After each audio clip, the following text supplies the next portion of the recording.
In today's video, I'm going to teach you how to change voice in Perplexity. If you've ever wanted the assistant to sound a little different, maybe warmer, more energetic, or simply a new accent, this quick walkthrough will show you exactly where to make that change and what to expect along the way.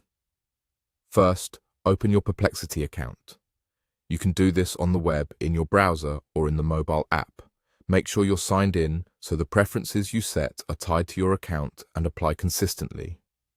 Once you're in, look toward the area where your personal options live.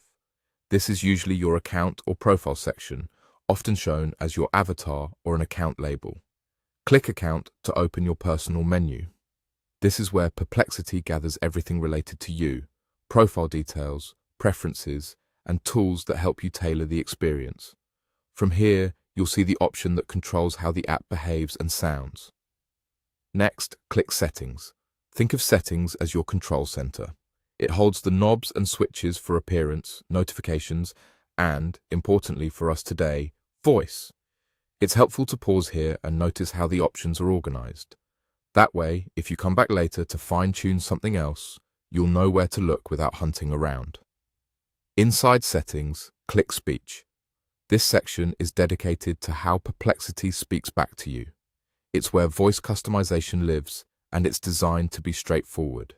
You'll typically see a list of available voices, sometimes with short descriptions to hint at the style: calm, expressive, neutral, or dynamic.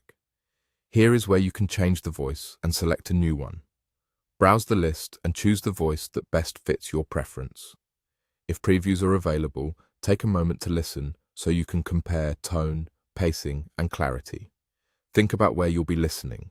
A brighter voice can cut through background noise, while a softer voice may be easier on the ears during long sessions. After you pick, your choice usually applies across the app, so the next time Perplexity reads a response aloud, you'll hear your new selection.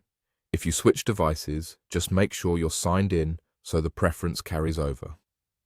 That's all there is to it. By opening your Perplexity account, heading to Account, selecting Settings, and then Speech, you can quickly choose the voice that feels right for you. Enjoy the experience and feel free to revisit this section anytime your needs or environment change.